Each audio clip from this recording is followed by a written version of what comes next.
সঙ্গে যুদ্ধ শুরু করলে ইউরোপ দ্রুত পরাজিত হবে। চরম হুঁশিয়ারি দিলেন প্রেসিডেন্ট ভ্লাদিমির পুতিন। ইউক্রেন যুদ্ধ থামাতে মস্কোর ক্রেমলিনে পুতিনের সঙ্গে বৈঠক করলেন ট্রাম্পের বিশেষ দূতরা। ইউরোপের বিরুদ্ধে পুতিনের এই ক্ষোভের কারণ কি দেখব আজকের কূটনৈতিক বিশ্লেষণে।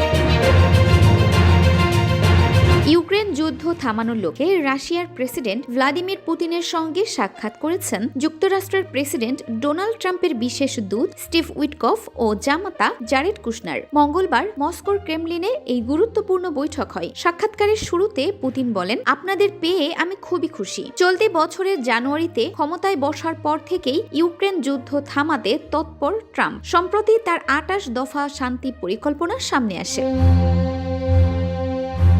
তবে ইউরোপীয় মিত্রদের অভিযোগে সেই পরিকল্পনায় কিছু পরিবর্তন আনা হয়। ইউক্রেনের প্রেসিডেন্ট জেলেনস্কি বলেছেন, যুদ্ধ বন্ধের সবকিছু মস্কোর আলোচনার উপর নির্ভর করছে। বৈঠক শুরুর আগে পুতিনের বিস্ফোরক মন্তব্য, ইউরোপ যুদ্ধের পক্ষে। তারা যদি হঠাৎ যুদ্ধ শুরু করতে চায় তাহলে সেই যুদ্ধ এত দ্রুত শেষ হবে যা রাশিয়ার সঙ্গে আলোচনার জন্য কেউ আর বাকি থাকবে না। পুতিন বলেন, ইউরোপ এমন সব প্রস্তাব আনছে যা রাশিয়া মেনে নেবে না।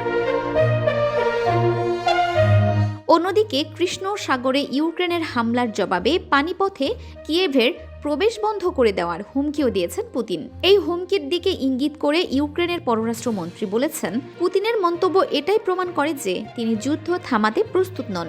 পুতিনের এই হুঁশিয়ারি কি ইউরোপকে আরও বেশি সামরিক সহায়তা দিতে প্ররোচিত করবে? ট্রাম্পের শান্তি পরিকল্পনা কি শেষ পর্যন্ত আলোর মুখ দেখবে? কমেন্ট বক্সে আপনার বিশ্লেষণ জানান।